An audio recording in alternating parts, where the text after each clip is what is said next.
As you know, I'm an expert at not buying games when they come out. And I did just that with Muse Dash, which is probably how it's pronounced, I think. Though Muse Dash sounds better, I think, more JDM. Honestly, the cute characters are what drew my eye initially. I have been somewhat curious to try rhythm games too, so when this year's winter Steam sale happened, this purchase happened as well. But there was a time I actually didn't look at rhythm games favorably. I kind of missed out on the whole Guitar Hero thing when that first became popular. I figured instead of playing that, I'd rather learn how to play guitar, which is what I did.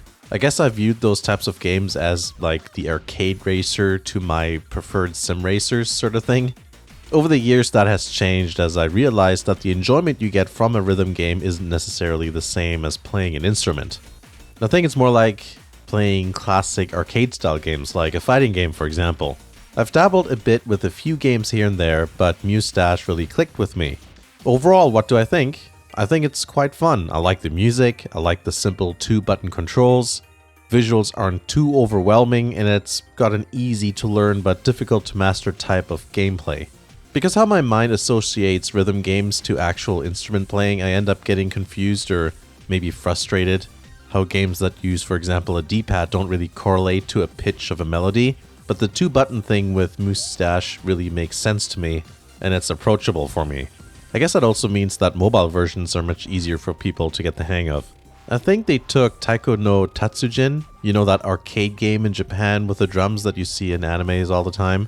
I think they took that and added cute girls for appeal, changed the way it looks, and produced this. And I guess it worked since it's a popular game.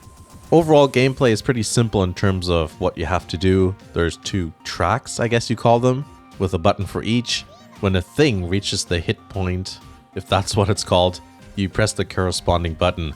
Yeah, I don't know how the terminology is, but you know what I'm saying. Because technically you're killing enemies, a miss means you'll lose health. And if you lose all your health, well, you can guess what happens. You can regain health by collecting hearts. Both hearts and music notes don't need to be timed perfectly. You just need to, let the character, or rather have them hit the character. Then they count as collected. Ghost enemies become invisible before they reach you, so you have to just listen to the music and see how the timing is. There's also some things that you want to avoid, like for example saw blades. But somewhat deceivingly, you do want to hit the hammers. There's also a few boss type enemies. Some you have to spam hit and others drop a load of stuff at you that you either need to hit or dodge or both. There's also instances where you have to hold down buttons. The higher the difficulty, the busier the experience will become, as you can imagine. There's 3 difficulty settings, with the hardest usually needing to be unlocked first. Usually easy ends up being a bit too easy, even for someone like me. Some songs are more challenging than others, so occasionally you'll find more difficult, easy ones, if that makes sense. Normal is a good sweet spot for me, with many songs testing my abilities. They're still pretty easy ones though. On the hardest setting, I'm usually out of my depth. Those I would need to practice, but I just play the game casually, so I don't really usually do that. That may change in the future. Also, I should mention that you can map more buttons/keys to both up or down. So I'll experiment with that in the future. I think I'm spending too much time releasing and pressing down keys, so that makes fast bits a bit difficult for me. But yeah, mapping multiple buttons to the same thing, that's like a pro thing to do in rhythm games, right? In terms of looks, I do like how the game presents itself. The art style is very dynamic, as in there's a lot of movement. Its exaggerated feeling is fun, and it's also used to maximum effect in idle animations and victory illustrations. There are some different themes when it comes to levels, though I did hope for a few more. You see the same ones quite often. There's at least one song though, which does something a bit different as the music switches from being exaggeratedly happy, there we go, to something a bit more dark sounding.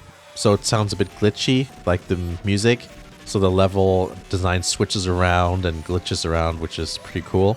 As you play, you unlock more characters, which the game calls muses. It's mainly 3, who are Rin, Buro, and Maria. And each of them have a few different outfits and designs. It's fun to switch them around from time to time since they all look different, and they also have different winning and losing illustrations. In terms of gameplay, they all have different abilities as well. Some have more health or, for example, can make your timing perfect for a limited time. Something along those lines. Some of the novelty ones are interesting too. For example, Sleepwalker Rin completes stages perfectly without your input. Though obviously, those points are not going to officially count. There's various Elfin, which you can collect. You can select, rather. They're little companions that provide you with additional effects. Batgirl Rin and Rabot 233 are a good combo for me, since Batgirl Rin turns great into excellent 5 times, and Rabot 233 turns 5 misses into greats.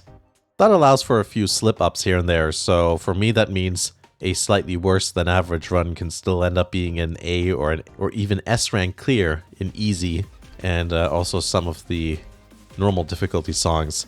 I had both unlocked within the first few hours, so that shouldn't be too bad for most people to get, I think. But yeah, that's been my experience so far with Moustache. Well, that sounds like a different kind of game. Moustache, I mean. I think it's quite good fun. We'll see if I'll get better as time goes on. I still have a bunch of songs to unlock too. By the way, I do remember there being some sort of Hololive controversy with this game. I don't quite remember what that was about. I know there was like review bombing and stuff. And also, if you look at the streams from that time period, they seem to be all privated. Was it related to the whole Hachima and Coco mentioning Taiwan thing? Maybe someone can refresh my memory on that. I know a lot of you like to watch VTubers, so yeah, let me know. And also comment if there's any other rhythm games you might think I could get into. Thanks for watching, and I'll see you again in the next video.